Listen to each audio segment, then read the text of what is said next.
What's going on, Dragon Ballers? I'm here with Eddie Morales, who had an excellent weekend at the Columbus LCQ. So, Eddie, why don't you introduce yourself? Tell us how you did on the Saturday and Sunday event. Hi, my name's Eddie Morales. Been playing for 2 months.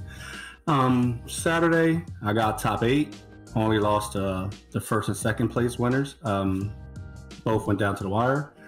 And on Sunday, I got second with a few changes to the deck, 4 cards.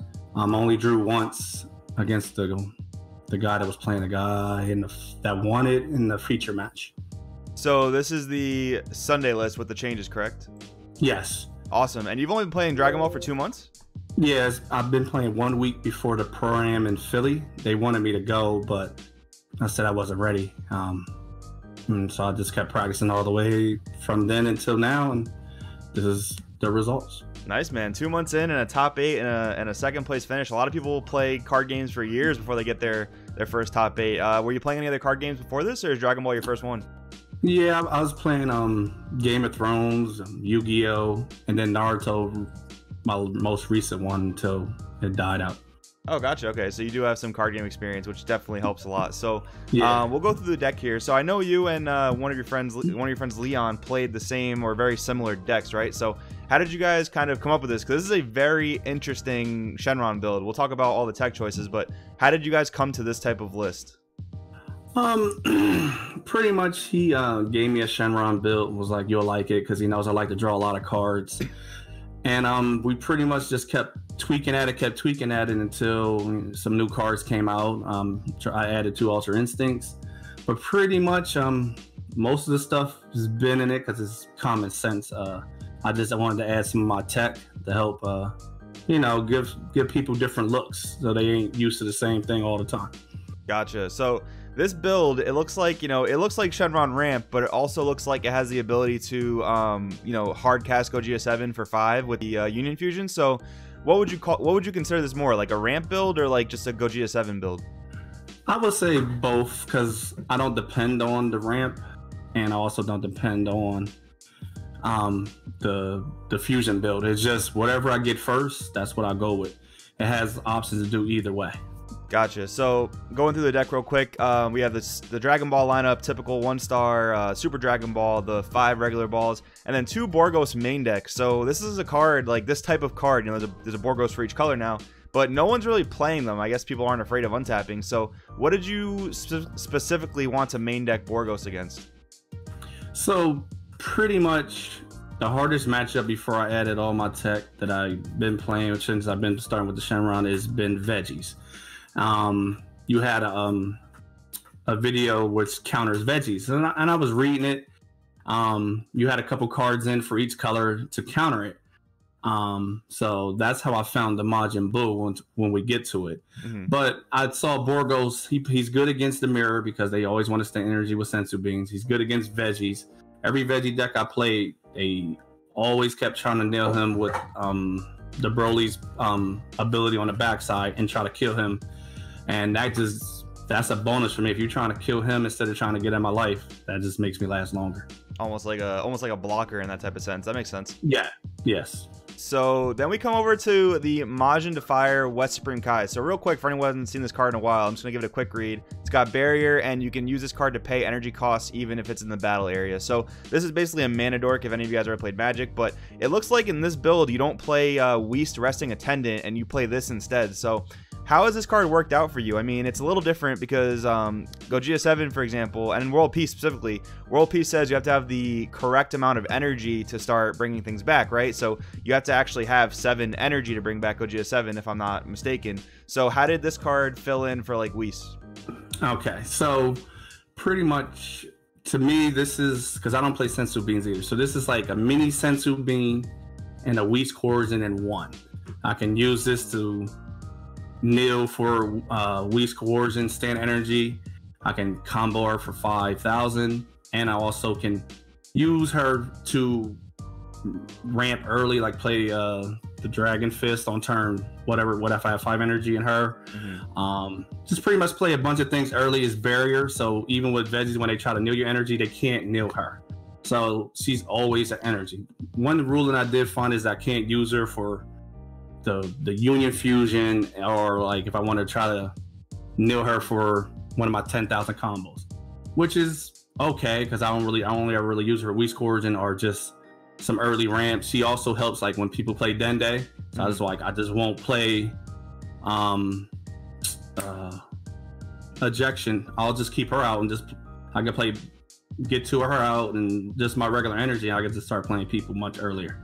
Gotcha. And did you ever test Whis in the main deck, or you just always went with the Kai? I tested Whis, and every time I play with him, he's always just putting something that I want into my chakra, and I said, no, this is not my type of guy. I just don't like him, so I just went with this. It has barrier. They can't kill it unless I nil it, and then that's another thing too. They will, when I nil her to use energy, they will go and kill her, attack her, they get her off the field. And then I can just bring it back with Shenron. So I'll be like, I don't care. That's just another waste of attack that you didn't do on my leader. Gotcha. And I love how you call it chakra because it shows me the Naruto player in you. That's awesome. Sorry about that. No, it's all good, man. I love it. So, all right, now we got to talk about this 3-drop Boo because I haven't seen this card in any deck on my channel. So I got to read it real quick. Permanent. If this card would be removed from your battle area by an opponent's skill, you can choose 2 cards from your hand, place them in your drop area instead. Auto, when this card attacks, choose up to one of your opponent's battle cards with energy cost of 4 or less and place it at the bottom of the owner's deck. And I'm assuming the next part of the effect's not really relevant. So why did you decide to include this in the main deck? All right, so once again, I was watching your video of how to counter veggies, and you had the turn 3. When you play him, you can either pop 1 energy or 2, and it puts someone back to the top of their deck. So I was like, yeah, but I don't want to get rid of my life. So I was like, let me try something else. So I kept looking and I found him. So every time I attack, I put someone to the bottom. So that's even the turn 1s that can't be killed. I just put them to the bottom, or the turn 4 that when they evolve on top, and I can still attack someone else that's no. So pretty much he kills 2 people a turn when he's on the field. Nice. I mean, that's solid. Yeah, this is definitely a card I did not think of when I made that video. I think you're talking about the Tapion, maybe the one that takes 2 life and puts 1 to the top of the deck. Yeah. This is a really cool tech for this deck. I like that a lot. And then it doesn't just work against veggies. Everyone has, except for the mirror, they always play 1, 2, 3, 4. So he works until they start hitting their big turns. And by the time they hit their big turns, I'll have counters to stop them, or the turn 5 go Cheetah Fusion. Gotcha. And then moving along the deck, rest of it looks pretty standard. I mean, UI Goku, at all cost Vegeta, 5-drop, 7-drop Gogeta, but Dragon Fist is one that I haven't really seen in a Shenron deck before now. So talk about this a little bit. What gave you the idea to put Dragon Fist in the main deck, and how was it for you? So first, on Saturday, I had the turn 5 Beerus. That every time he attacks, they got to get rid of 6 cards from their hand, life, or not life, hand, field, or energy. Yep. That equals up to 6 and get rid of. But I found out a ruling that they don't have to show their hand. So if they don't have the 6 costs on the field or in their energy, they don't have to do it. So I was like, he still won me games on Saturday, but I was like, I got to find a replacement. And I've been always wanting to try this bull, and pretty much he does work. Like, I could just play him for 6. If they don't, normally I wait to make sure they don't got no energy stand or only 1. If they can't really nail him or do anything to him, I'll just give him the triple attack, stand all my energy back up, and if they survive that, then I can still hard cast World Peace, bring out anything else that's in my discard pile that will help me pretty much win the game. Gotcha. And then for the secret rare in your deck, you chose the Goku Oob. So why this secret rare? And you mentioned you actually had the Demigras secret rare in it first. So why Demigras first, and then why change to this one? My friend had the Demigras in his version. I always played with Oob because I always have the extra energy with the West Supreme Kai that I could bring this out early, like pretty much my turn 5 or 6, because with me ramping and then with the Supreme Kai's out, he can come out so early and just give him triple attack. That's 4 attacks. That's pretty much game. Also with the Dragon Fist, I wanted to tell you that he also, every time I attack, I can bounce someone. So they had a blocker. As soon as I attack, they can't block. I'd send that back first and take care of all the field. Then if that doesn't win the game, I bring out whatever one of my main big hitters with the extra energy standing with the World Peace. Gotcha. Yeah. So I mean, your main deck very, very teched out, very cool, very unique Shenron deck I haven't seen in a while. So let's look at the sideboard real quick. So Dende, just figure out obviously your mirror matches, but Time's Judgment. Now I have a question about this one. This might be like what people think is one of the worst negates in the game, but you put it in your side deck and you got second place. So you need to tell everyone why this card's good and why you sideboarded it. All right. So first it was Tau on Saturday. I had, because I was scared someone was going to bang my hand, and no one banged my hand. So I was like, it wasn't worth it. If I would have had this Time Judgment, which I normally have in the side, instead of that, I would have got back-to-back second. But I lost to the Broly deck because he attacked. I didn't have one more counter. I had Mafuba, which doesn't help. So I was like, no, that's not happening again. So I took out Tau, added Time Judgment. Time Judgment is pretty much, as long as with my big hand size, I can keep that in my hand until I get my weak scores, and as long as I want. Plus it helps put my big guys in the discard pile if they don't attack me against the mirror. Well, not the mirror, but pretty much if certain people don't want to attack me, they don't want to put certain people in. It's an amazing card. I don't know why more people don't play with it.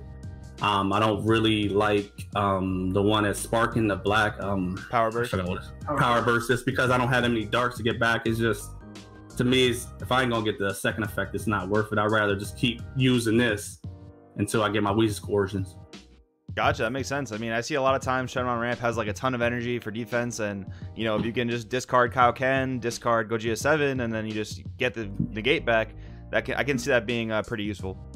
Yeah. So then the assembling the squad package, you have your Striving Goku, you have your King Yemma, and then you also have Crisis Crusher. So this looks like kind of like your anti-aggro package. So how did this all play along? Like, did you face a lot of aggro? Was it tough? Yeah, I faced pretty much a lot of pan decks that try to swarm me. I faced 2 or 3 veggies. I lost to the first place on Saturday, which also that's let me know that Borgos was the one, because he just kept trying to nail him to kill him because he couldn't get off a lot of people. But yes, striving to be the best definitely needs to be in any side deck of Shenron. He just shuts down. Oh, he also shut down who you have an interview yesterday with, the third place, Kiku. Yes, that's who I beat on Saturday, and he could not get rid of him. Yeah, he just could not get rid of him, and I just kept him on the field. I had Crisis Crusher, kept banging his turn ones, and that's just how I pretty much won against him. Gotcha, the aggro hate. And then the Mafuba on the side deck. This card, Mafuba is an amazing card, but a lot of people have not sideboarded it recently. So why did you decide to sideboard Mafuba? Mafuba was in the side deck just for people that sometimes attack with their Vatos. Choppa, sometimes they have to attack with them to get off their combos or whatever. Right. And I just Mafuba to turn 5/8, which I didn't even face no apes. But it just get rid of people that is harder to get rid of by I can't kill them. Pretty much with barrier. If they make a mistake and try to attack with certain people, I'll use that, and most likely they're going to attack with that turn 5/8. So it comes in handy. Plus, it also works against the mirror match that they have Victory Strike. Gotcha. And then the Energy Barrage Frieza, I'm assuming for the same thing like King Ape, but were there any other matchups that this card would have been good in? Yes, it helped me twice against Height of Mastery. They'll tap their energy to play the turn 3 Goku that has barrier. Yep. And then I'll just bring him out and pop him, and they'll have to redo all that. And if they even get to that again, I will combo him off and redo it again and keep popping their turn 3. So you'll never get to that turn 8 with swap. Gotcha. So overall, that's the entire deck. So I mean, you took this deck to Columbus for the weekend, did really well with it. I mean, would you play this deck again? Would you play something else? Would you make any major changes? I mean, I know you made some changes from Saturday to Sunday, but overall, just like, what are your thoughts on the deck as like a concept? The deck is good. This is the only deck I've really been playing with. I have a Krillin in the works, but this is more consistent. Because I haven't been playing that long, I play with this deck to master it, so I can catch up to people that have been playing for 2 years and they know every card. Right. Like, I could pretty much run this deck inside and out, and it helps with time. I don't get that many draws. So yes, this is the deck I'm going with, just with a few changes. Probably take out Purunga, just because I have a lot already field hate. I don't really need Purunga. And maybe like 1 or 2 cards out of the side deck to try to fit in the guy that every time you combo with him, you put a card back to their combo back to your hand. I'm gonna try to fit 2 of him in. Jocko or Weskai, yep. Weskai more than Jocko. Gotcha. So awesome, man. Thank you so much for all the information. Any final things you want to say about the event, or any shout outs you want to get out? Yeah, the tournament ran smooth. That was a good running tournament, especially on Sunday. They had it moving like every time the clock went, next 5 minutes another set. So that was good. Want to give shout outs to my friend, teammate Leon Castle. He wanted me to get back into the game. He provided me with all the cards. My other teammate Jack Robson, he helped drive. He almost topped. And our other teammate Travis, my mom and my girl for just being supportive, because if you don't have a girl that's supportive, it's just not worth it. And just to let everyone know that H2W is here to win. Awesome, man. Congratulations again, and we will see you next time. Thank you, man. Appreciate it.